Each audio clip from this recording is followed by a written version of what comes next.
Bien, nosotros en clase yo les había dicho que de alguna manera la periodificación es uno de los grandes problemas dentro de lo que es la construcción de la historia y de alguna manera también les dije que dentro de la historia nosotros lo que tenemos que hacer principalmente es distinguir en esa construcción de la periodificación o del tiempo entre lo que es el siglo del calendario y el siglo histórico, ¿no? Nosotros dijimos también que de alguna manera la extensión de un siglo histórico no siempre coincide con los 100 años del calendario y que de alguna manera los historiadores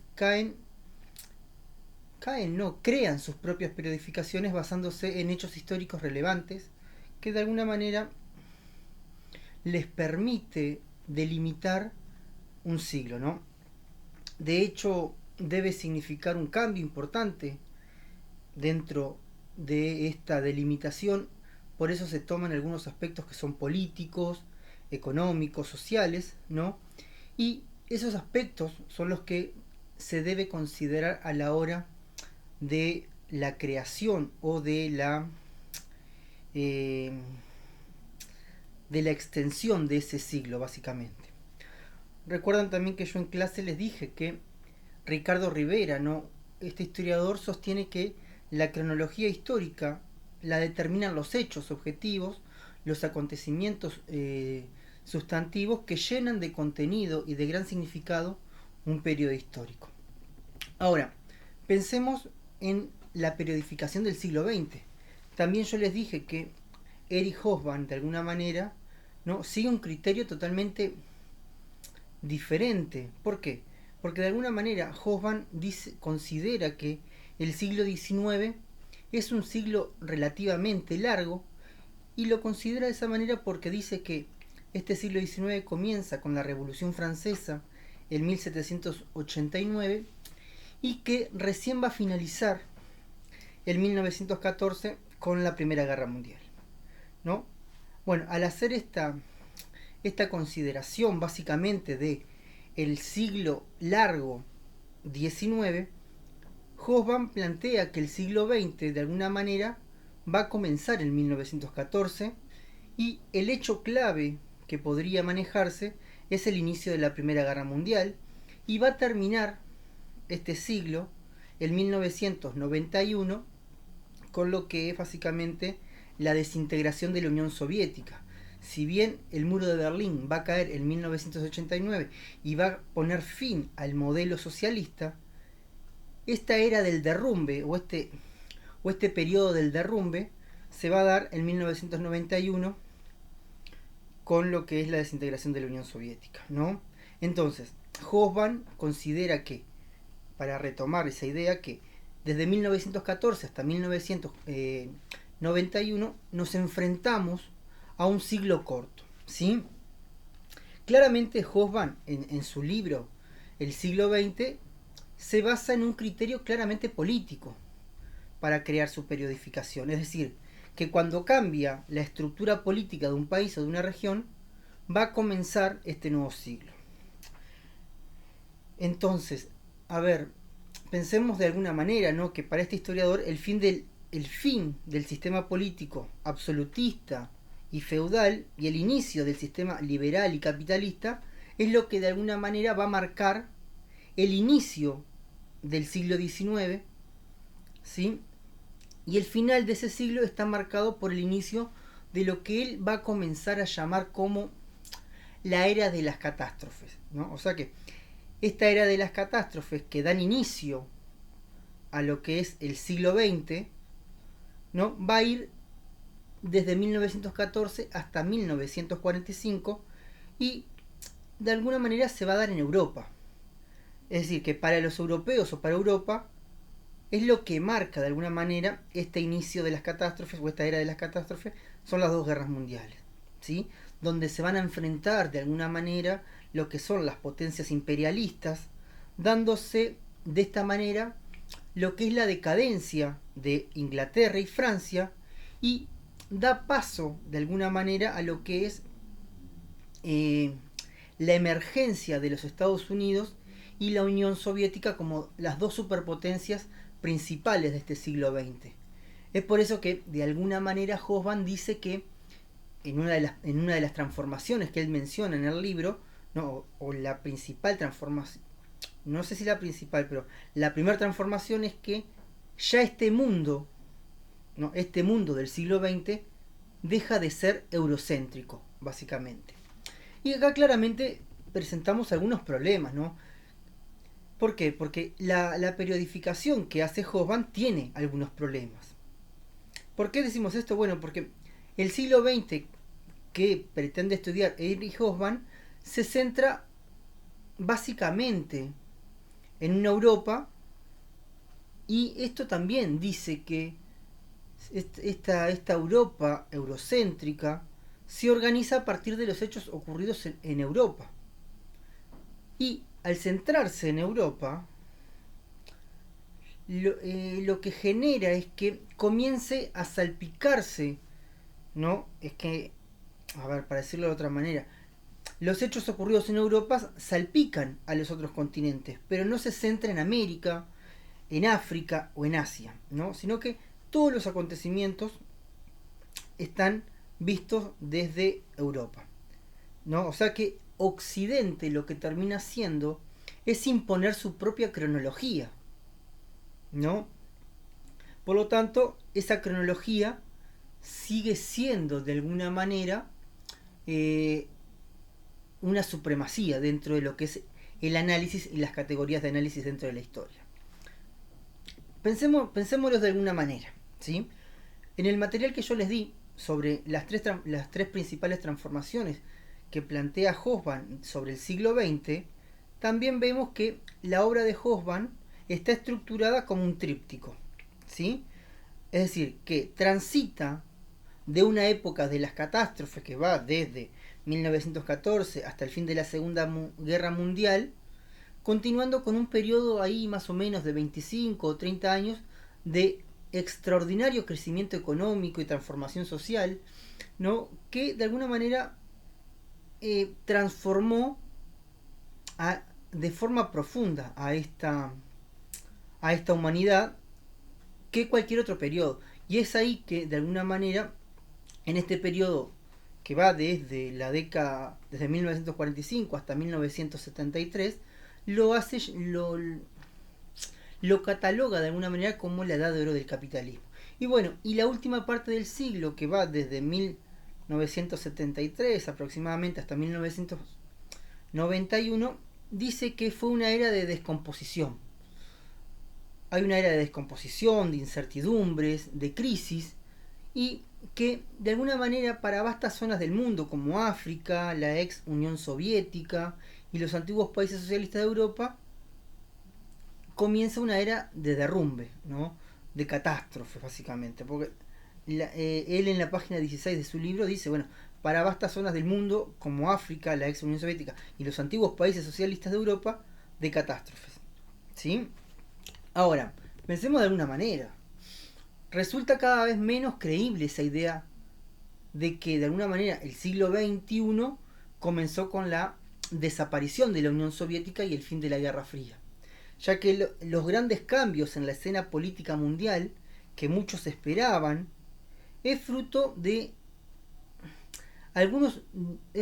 los acontecimientos que no se produjeron, ¿sí? A ver, el fin de la Guerra Fría no significó el triunfo de la democracia, por ejemplo, ni de los valores occidentales en el mundo, como tampoco sería verdad que de alguna manera la globalización derivara de aquella lectura histórica, producto de la derrota del socialismo, y que esta situación de la globalización y la derrota del socialismo traiga una solución a los problemas del desempleo, la exclusión, el hambre y la desigualdad que existe hoy en día en el planeta. Y acá pensamos un poquito también en otro autor que fue el que yo les cité en clase, que es Rivera, ¿no? Rivera genera una gran crítica a lo que es la periodización de Hobsbawm. Primero que nada, lo que dice Rivera, que la periodización es sobre todo el inicio del siglo XX, lo que está hablando Hobsbawm, y que esta periodización está marcada por una era de catástrofe, donde Hobsbawm considera a las dos guerras mundiales como una sola. No hace esa división de, bueno, la Primera Guerra Mundial, la guerra total o la Gran Guerra, que fue como se llamó en su momento, porque también pensemos en esto. Nosotros pensamos que existe una Segunda Guerra Mundial porque sabemos que existió una primera.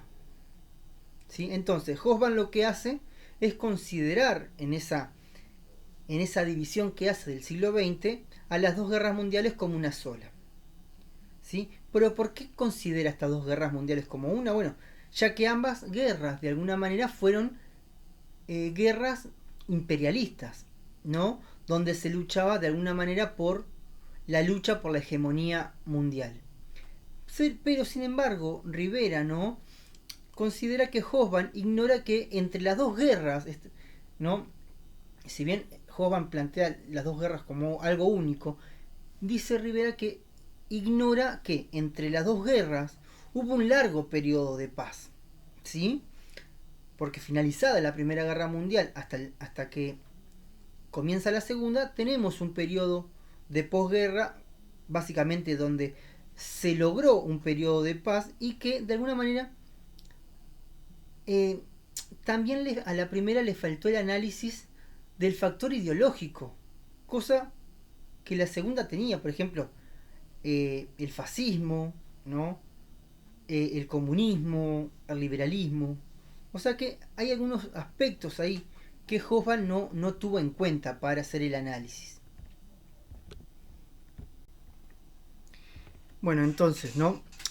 Hay, de alguna manera también hay otro detalle que contradice lo que es, de alguna manera, la tesis de una sola guerra mundial, desde 1914 hasta 1945, ¿no?, que es lo cronológico de alguna manera. Y acá vemos que ambas guerras duran aproximadamente lo mismo, pero están separadas de alguna manera por un largo periodo de 20 años, ¿sí?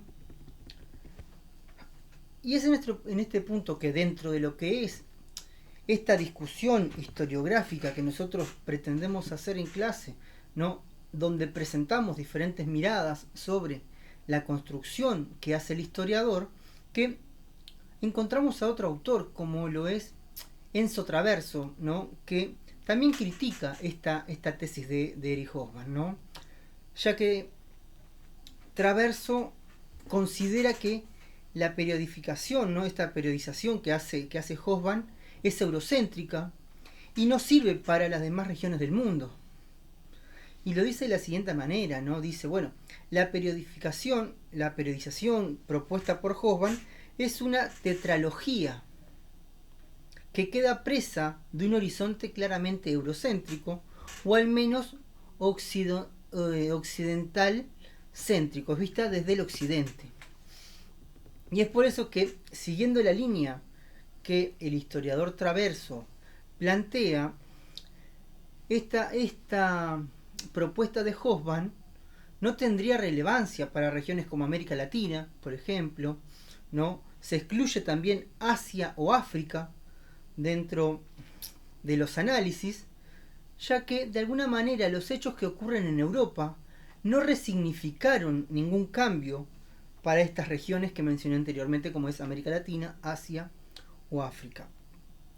Y bueno, y en su lugar, el historiador claramente propone hechos que podrían considerarse como el inicio o el fin de un siglo en otras regiones. Por ejemplo, para América Latina comienza a proponer la siguiente. Por ejemplo, el continente americano conoció dos grandes revoluciones, por ejemplo.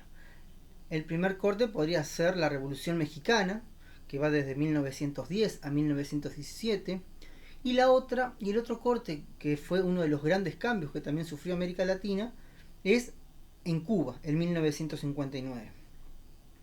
Bueno, y acá vemos claramente que su era de la catástrofe se sitúa más bien entre el comienzo de los años 70 y el final de los años 80, cuando el continente estaba dominado por diferentes dictaduras militares, ¿no?, sanguinarias, a consideración de este autor, y ya no populista y desarrollista, sino neoliberales y claramente terriblemente represivas.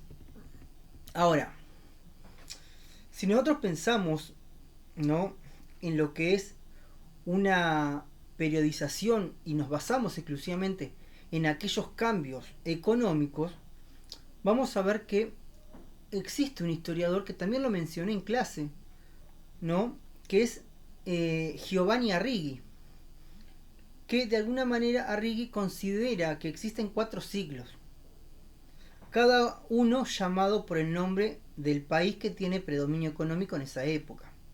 Al igual que los siglos de Hobsbawm, estos siglos son largos o cortos, o sea que de alguna manera necesariamente coincidían con 100 años.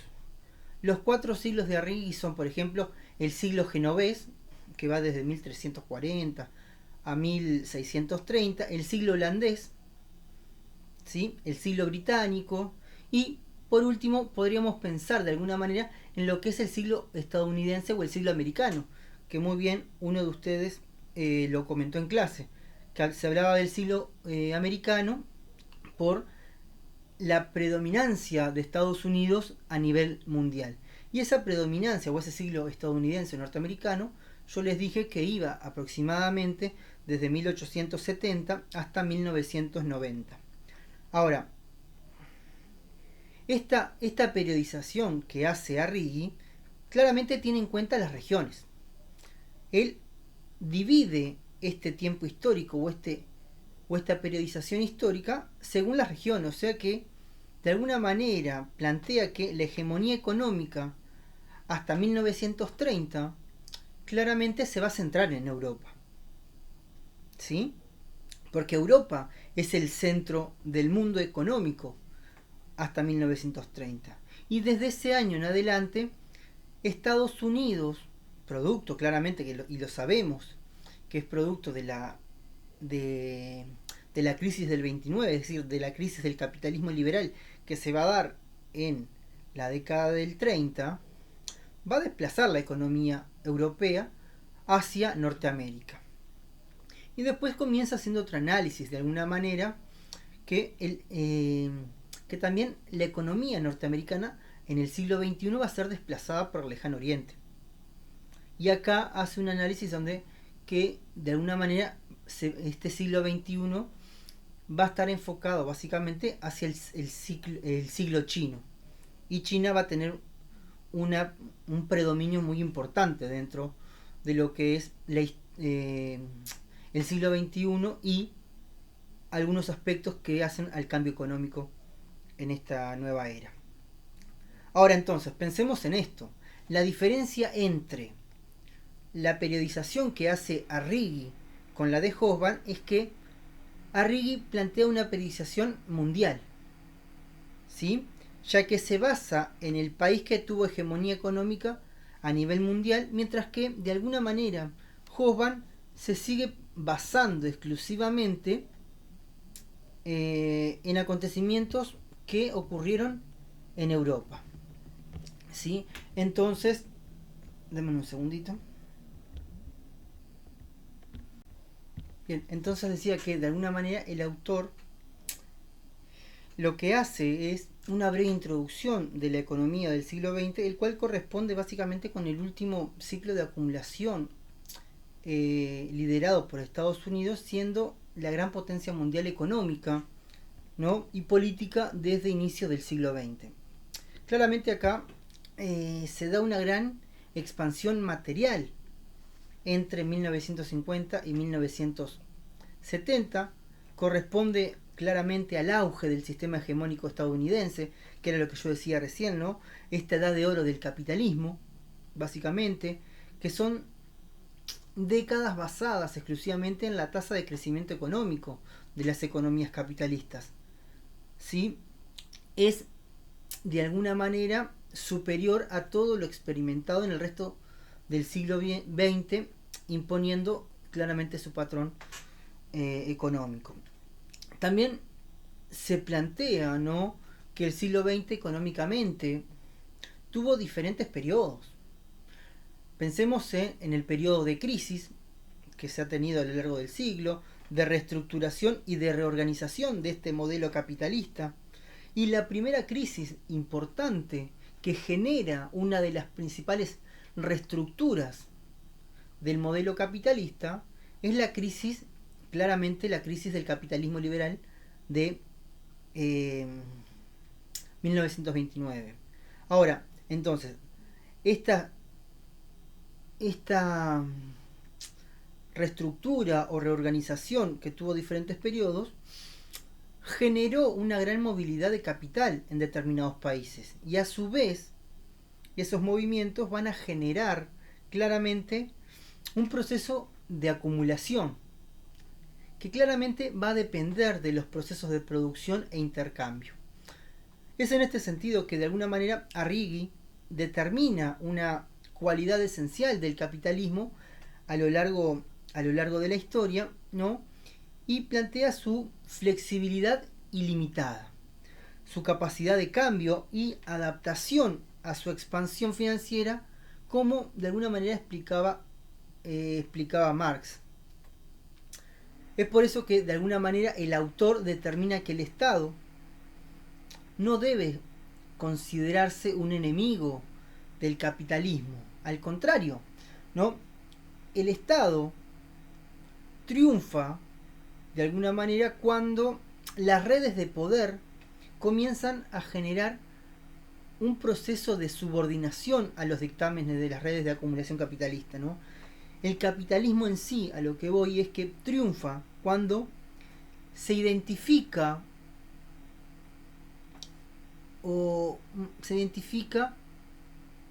con ese Estado. Es decir, cuando se identifica, o más bien es el Estado. Y bueno, y después, para darle un cierre a esta mirada, claramente tenemos un criterio totalmente diferente, ¿no?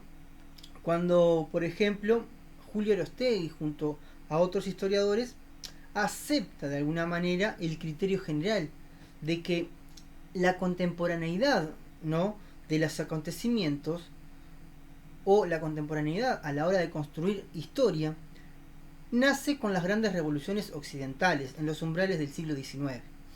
¿Sí? Por ejemplo, si nosotros tenemos en cuenta que cerca de los comienzos del siglo XX se ingresa en una fase nueva en la historia mundial, y que esta fase de alguna manera representa la culminación de muchos procesos que comenzaron antes, ¿no? Entonces, todo esto que está pasando hoy en día, o lo que estaba pasando a comienzos del siglo XX, es producto de alguna manera de que, bueno, es producto de la industrialización del mundo o de la representación política, por ejemplo. Y eso permite, ¿no? O no sé si la palabra es permite, capaz que eso tal vez significó lo que es la resolución de innovaciones y conflictos creados en el siglo XIX. El conflicto imperialista, ¿no?, los movimientos sociales, el movimiento socialista, por ejemplo. Y claramente esto va a permitir que existan, por lo tanto, dos momentos diferenciados en esta historia. El de la conformación del mundo contemporáneo, que coincide en líneas generales con el siglo XIX hasta 1914, y el de la madurez del nuevo mundo, que se consolida de alguna manera en el siglo XX, sin duda. Y esa configuración que es producto de esta madurez, de este nuevo mundo, nos ha llevado como sujetos al umbral claramente de una nueva era histórica. Bien, a ver, ¿qué quiero decir con esto? Bueno, nosotros dijimos que de alguna manera a lo largo de la construcción histórica, bueno, el tiempo es un factor muy importante, y los historiadores han tratado de llevar adelante diferentes periodizaciones para poder realizar sus análisis correspondientes. Bueno, nosotros nos vamos a centrar exclusivamente en el análisis de Hobsbawm, el cual ha sido criticado por muchos de los historiadores que mencioné recién.